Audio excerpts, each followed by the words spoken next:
All right, this is a step van.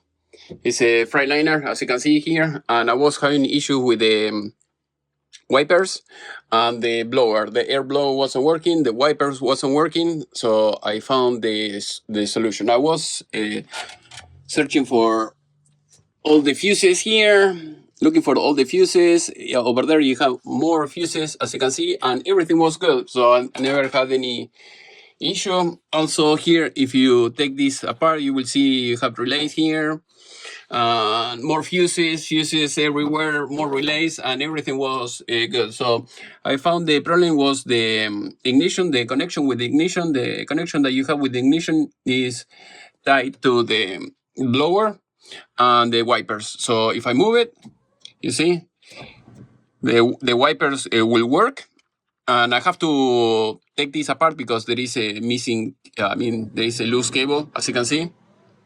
Blower is working, wipers are working, and if I release it, it will stop working. So if that is your case, make sure that maybe the ignition was bad and you have to replace it, or maybe you have a loose cable like is in my case.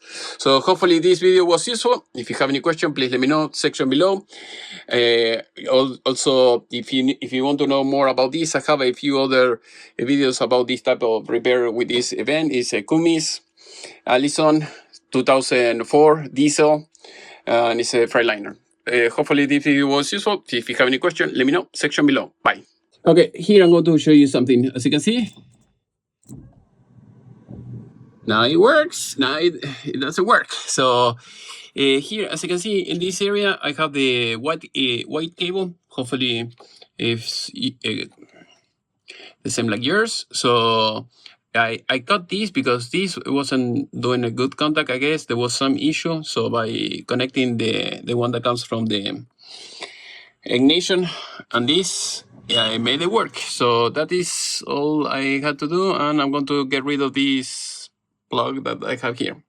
This is an extension because I replaced the ignition switch some time ago, because the guy told me that there was a problem with this, and it was not like that. They don't know what they're doing. So at least I found the solution easily. Hopefully this video was useful. Let me know. Bye.